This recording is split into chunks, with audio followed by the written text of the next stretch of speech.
다 내게로 오라. 내가 너희를 쉬게 하리라. 아멘. 초청주일로 초대되어 나오신 모든 분들을 진심으로 환영하고 축복합니다. 이 시간 하나님의 평강이 여러분의 삶 가운데에 가득하기를 간절한 마음으로 소망합니다. 여러분, 인생은 고달픔의 연속이다라는 말이 있습니다. 왜 이런 말이 생겨나게 되었을까요? 인생을 살아보니까 인생을 산다는 것이 생각처럼 쉽지 않다는 것을 경험을 통하여 깨닫게 되었기 때문입니다. 내가 마음먹은 대로 모든 일들이 잘 풀리면 좋은데 그렇지 않을 때가 더 많다는 것이죠. 그래서 참 속상할 때가 많습니다. 그러니 누가 인생을 가리켜 무조건 행복한 인생이다 라고 말할 수가 있겠습니까? 인생을 진지하게 대하고 살아온 사람이라면 결코 그렇게 말하지 않을 것이다 라는 것입니다. 인생의 고달픔은 세상에 태어나는 순간부터 시작이 되어지죠. 그리고 살아가는 모든 순간 살아가기 위해, 살아남기 위해 끊임없이 수고하고 땀 흘려야 하는 그러한 고달픔을 감당해내야 합니다. 어린 자녀들은 어떻습니까? 여러분의 자녀들을 보면 고달픔이 없는 그저 행복한 삶을 살고 있는 것 같습니까? 부모님의 입장에서 볼 때는 그럴 수도 있겠죠. 그러나 자녀들의 입장으로 본다면 자녀들 또한 정말 치열한 경쟁 속에서 그러한 끊임없는 고달픔을 이겨내고 있다라고 하는 것입니다. 성공한 미래를 꿈꾸며 잠도 제대로 자지 못한 채 열심으로 공부를 해야 합니다. 부모님들은 그런 자녀들을 가르치고 뒷바라자 하기 위해서 정말 몸이 부서져라 열심히 일을 해야 하는 것이죠. 요즘에는 자녀들 학원비 때문에 야간에도 투잡, 쓰리잡 이렇게 일하시는 분들이 참 많이 있다고 들었습니다. 이렇게나 인생을 산다는 것이 쉽지 않다는 것이죠. 그런데 여러분, 결과가 어떻습니까? 그렇게 열심히 수고하고 땀 흘렸는데 우리가 원하는 결과가 쉽게 얻어집니까? 그렇지 않다는 것입니다. 간간히 가뭄에 콩나듯 내가 원하는 좋은 결과를 얻기도 하지만 내가 노력한 만큼의 그 결과라고 하기에는 턱없이 부족하다라는 것이죠. 그러다 보니 사람들은 자신이 원하는 결과를 얻기 위해서 이전보다 더 열심을 내게 됩니다. 자신의 몸과 마음이 조금씩 망가져 가는 것도 모른 채 매일 다람쥐 쳇바퀴 돌듯 그렇게 살아가게 된다는 것이죠. 그리고 시간이 흘러 때늦은 후회를 하며 왜 그렇게 아등바등 살았는가 라며 자신을 자책하기도 합니다. 치열한 경쟁 속에 살아남기 위해 그저 뒤처지지 않기 위해 열심히 살았을 뿐인데 쉼없이 달려온 인생에 대한 보상으로 남는 것이 병들어 망가진 내 몸과 마음뿐이라는 사실에 망연자실하게 되는 것입니다. 그러니 우리는 인생이 왜 이렇게 고달픈 것인가에 대하여 한 번쯤은 생각해 봐야 합니다. 우리네 인생이 이렇게 수고하고 땀 흘리는 그런 고달픈 인생으로만 끝나고 마는 것인가에 대한 그러한 질문을 가져봐야 한다라는 것이죠. 그리고 과연 어떻게 하면 내 인생의 고달픔을 해결할 수 있을까에 대한 해답도 우리는 찾아보아야 합니다.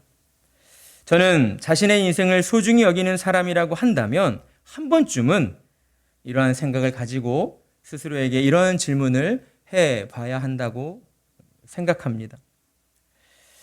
인생이 왜 고달픔의 연속일 수밖에 없는가? 그 원인을 알기 위해서 우리는 먼저 우리 사람이 어떻게 존재하게 되었는가를 살펴보아야 합니다. 여러분, 인간은 어떻게 존재하게 되었습니까? 어느 날 갑자기 엄마 뱃속에서 10개월 있다가 내가 있었는지 없었는지도 모르지만 응애하고 세상에 태어나게 되었습니까?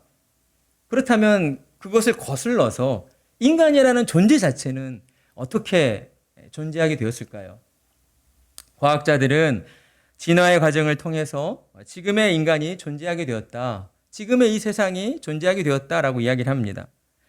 그러나 진화론을 이야기하는 과학자들의 주장은 실제로는 사실이 아닌 가설이다라는 것이죠. 왜냐하면 온 세상 만물이 생겨나는 그 시점을 자신의 눈으로 직접 본 과학자는 존재하지 않기 때문입니다. 그러니까 엄밀히 따져볼 때 과학자들이 주장하는 그 진화론은 사실에 근거한 과학이 아니라 믿음에 근거한 일종의 신념이다라고 할 수가 있는 것입니다. 따라서 진화론을 믿고 따르는 사람들은 과학적 근거, 사실에 의하여 믿는다기보다는 진화론을 가설을 세우고 주장하는 과학자들의 그 어떠한 추론을 옳다라고 믿기로 결정한 것이다 라고 할 수가 있는 것이죠.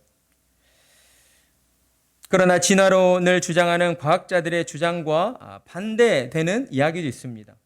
인류의 역사 속에서 2000년이 넘는 시간 동안 가장 많은 사람들에게 읽혀온 성경에서는 온 우주 만물이 하나님에 의하여 창조되었다라고 기록하고 있는 것입니다.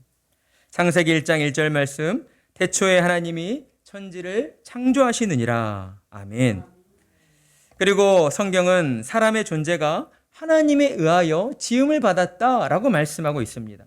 창세기 1장 26절에서 27절 말씀, 하나님이 이르시되 우리의 형상을 따라 우리의 모양대로 우리가 사람을 만들고 그들로 바다의 물고기와 하늘의 새와 가축과 온 땅과 땅에 기는 모든 것을 다스리게 하자 하시고, 하나님이 자기 형상 곧 하나님의 형상대로 사람을 창조하시되 남자와 여자를 창조하시고. 아멘. 성경이 뭐라 말씀하고 있습니까? 사람은 동물에서 진화한 존재가 아니라 창조주 하나님에 의하여 하나님의 형상을 따라서 지음을 받은 존재이다 라고 우리에게 말씀해 주시고 있는 것입니다. 그리고 그 하나님께서는 사람에게 이 땅에 존재하는 모든 생명체들을 다스릴 수 있는 그러한 권한을 주셨다라는 것이죠. 따라서 우리는 성경을 통해 사람은 하나님의 형상을 따라 지음을 받았으며 창조주 하나님의 대리자로서 온 세상을 다스릴 권한을 가지고 있는 참으로 존귀하고 영광스러운 존재였다라고 하는 것을 깨닫게 되는 것입니다. 이렇게 우리는 인간이 어떻게 존재하게 되었는가를 주장하는 두 가지 주장에 대하여 함께 살펴보았습니다. 하나는 진화론이고 또 하나는 성경에 근거한 창조론입니다. 자, 그렇다면 여러분은 어느 쪽을 선택하시고 어느 쪽을 믿기로 결정하시겠습니까?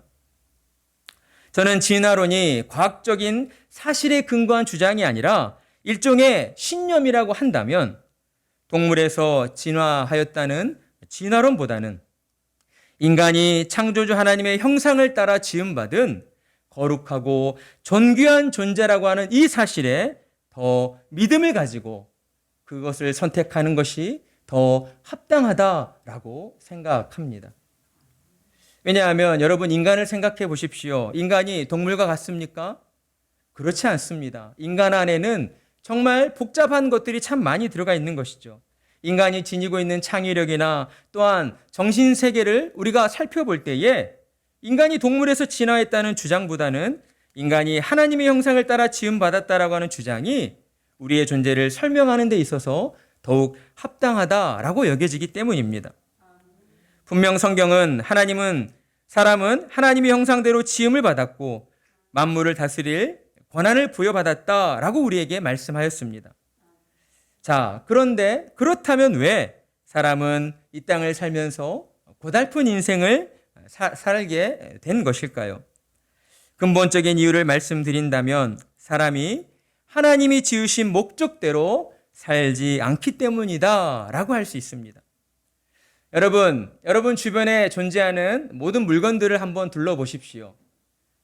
어떤 물건을 여러분 생각할 때에 그 물건에 목적이 없이 만들어진 물건이 있습니까?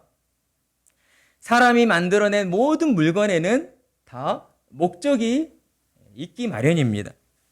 목적 없이 만들어진 물건은 단 하나도 존재하지 않는다라는 것이죠.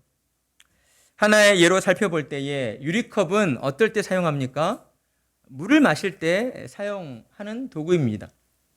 그런데 그 유리컵을 가지고 물을 마시지 않고 못을 박겠다라고 하면 어떤 결과가 벌어집니까? 못을 박으려는 순간 유리컵은 산산조각 깨져버리고 마는 것이죠. 못을 박는 일은 유리컵이 아니라 망치로 해야 하는 일이기 때문입니다. 사람도 마찬가지라는 것이죠. 사람의 인생이 고달픔의 연속일 수밖에 없는 이유는 사람이 하나님이 지으신 그 목적대로 살지 않기 때문에 우리가 이 땅을 사는 동안 수많은 고달픔과 어려움을 겪게 된다라는 것입니다. 사람은 본래 창조주 하나님 곁에서 하나님이 창조하신 이 세상을 다스리며 하나님을 찬양하고 하나님께 영광 돌려드리며 살아가야 하는 존재였습니다. 그런데 처음 사람이었던 아담이 자신도 하나님처럼 되고 싶다는 그 욕심을 품게 되었고, 그로 인해 사람은 창조받은 그 거룩한 위치에서 저주받은 인생으로 타락해 버리고 말았다라는 것입니다. 사람의 영혼은 하나님의 형상을 잃어버리게 되었고, 하나님을 떠나 죄로 타락한 세상에서 수고와 슬픔뿐인 고달픈 인생을 살아갈 수밖에 없게 된 것입니다. 그래서 시편 기자는 인생의 고달픔을 다음과 같이 표현하였습니다. 시편 90편 10절 말씀, 우리의 연수가 70이요 강건하면 80이라도 그 연수의 자랑은 수고와 슬픔뿐이요 신속히 가니 우리가 날아가나이다. 아멘. 그렇습니다. 우리네 인생이 고달픈 것은 우리가 하나님을 떠나 지음받은 목적대로 살지 않기 때문입니다. 누구나 그렇듯 울타리가 없는 인생은 언제나 걱정과 염려가 가득할 수밖에 없습니다. 우리의 영혼도 마찬가지인 것이죠. 하나님이라고 하는 그 울타리에서 벗어나 내 힘과 능력으로 살아가겠다라고 하는 우리는 알 수 없는 이 세상 속에서 미래에 대한 걱정과 염려와 불안 가운데에 살아갈 수밖에 없다라는 것입니다. 그런데 여러분, 놀라운 일이 벌어졌습니다. 하나님께서 저와 여러분을 세상 가운데에 홀로 내버려 두지 아니하시고 알 수 없는 미래에 대한 걱정과 염려와 불안에 사로잡혀서 그렇게 두려움 가운데에 살지 않도록 하시기 위하여 우리에게 은혜를 베풀어 주셨다라고 하는 것입니다. 소중한 여러분의 인생이 그저 고달픈 인생으로 끝나지 않도록 하시기 위해서 하나님께서 이 땅 가운데에 진정한 기쁨의 좋은 소식인 복음을 선포해 주신 것입니다. 여러분, 기쁨의 좋은 소식, 그 복음의 내용은 무엇입니까? 사도행전 16장 31절 말씀, 이르되 주 예수를 믿으라. 그리하면 너와 내 집이 구원을 얻으리라. 요한복음 3장 16절 말씀, 하나님이 세상을 이처럼 사랑하사 독생자를 주셨으니 이는 그를 믿는 자마다 멸망하지 않고 영생을 얻게 하려 하심이라. 아멘. 하나님께서는 저와 여러분의 고달픈 인생을 해결해 주시기 위해 하나뿐인 아들 예수를 우리 가운데에 보내어 주셨습니다. 그리고 십자가의 죽음으로 인류의 모든 죄를 대속하게 하시고 이를 믿는 자에게 곧 예수님이 온 인류를 죄에서 구원할 구원자이시요 살아계신 하나님의 아들이심을 믿는 모든 사람들에게 구원과 영생을 주시겠다라고 약속해 주신 것입니다.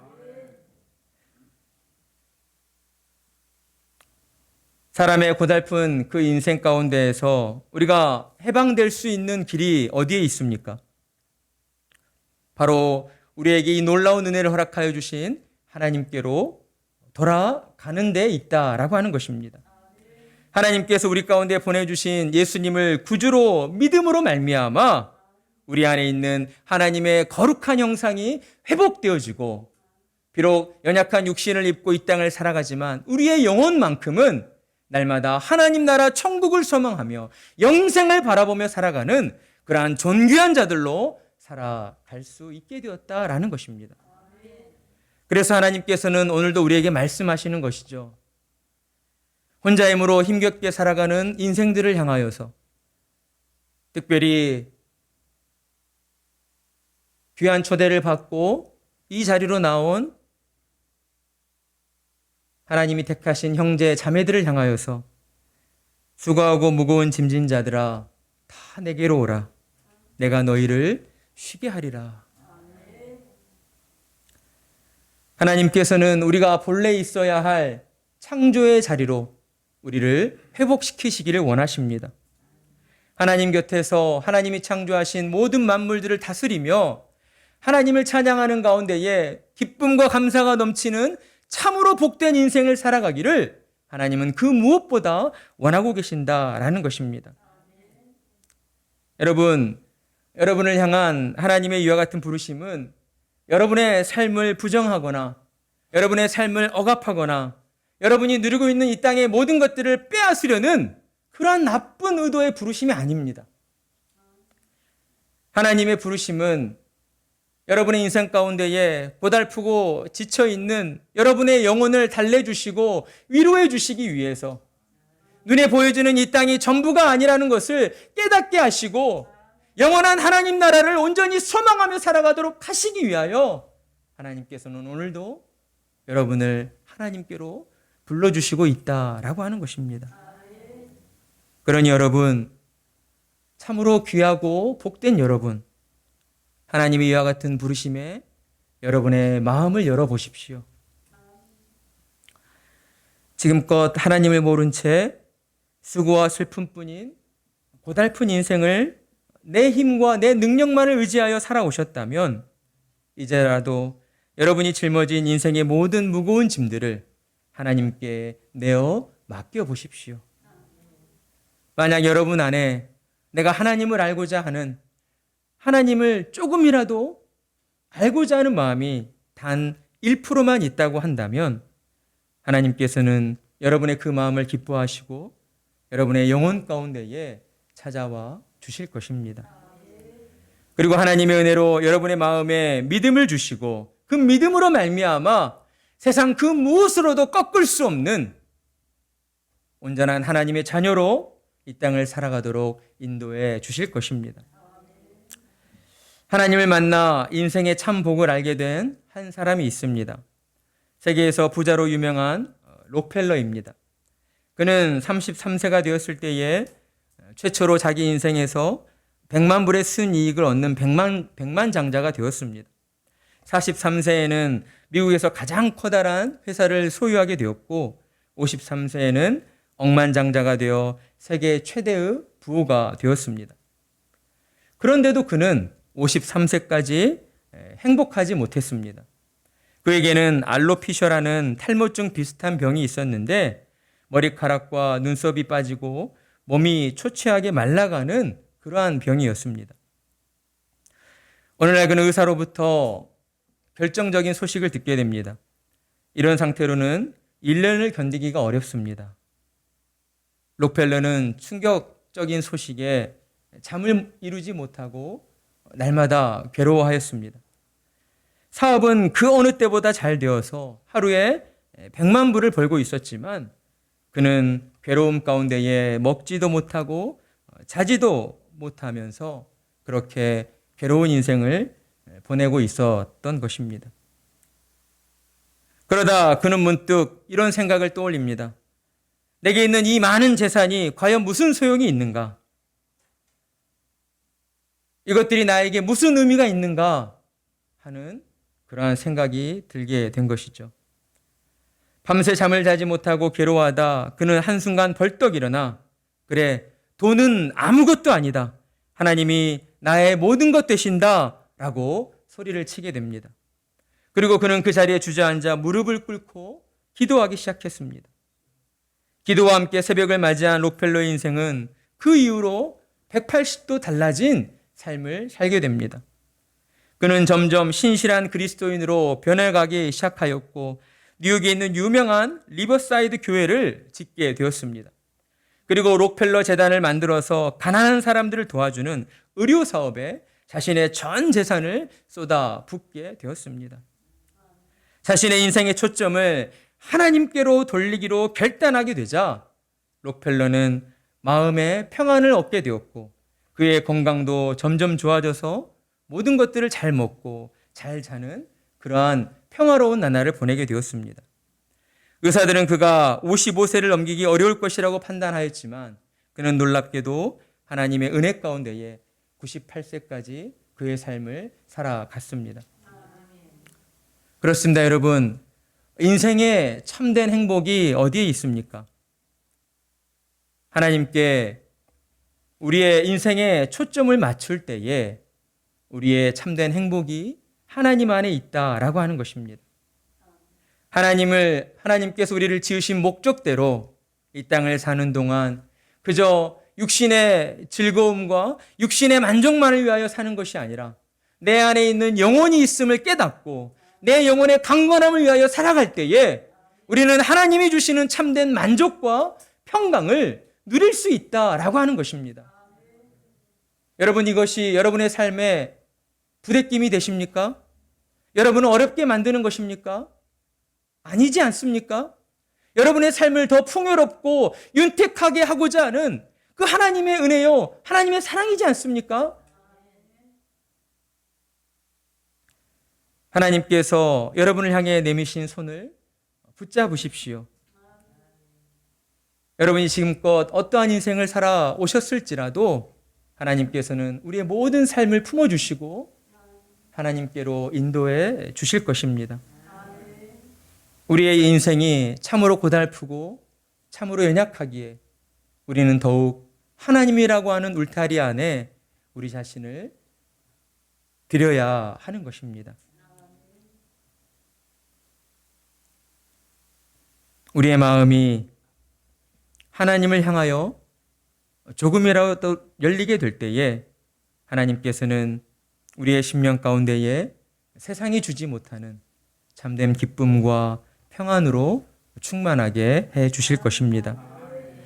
오늘 이 시간 하나님을 예배하는 자리로 나오신 모든 분들 가운데 예수님을 구주로 믿고 영접하여 하나님이 주시는 하늘의 축복을 받아 누리시는 그러한 은혜가 임하기를 간절한 마음으로 축복합니다.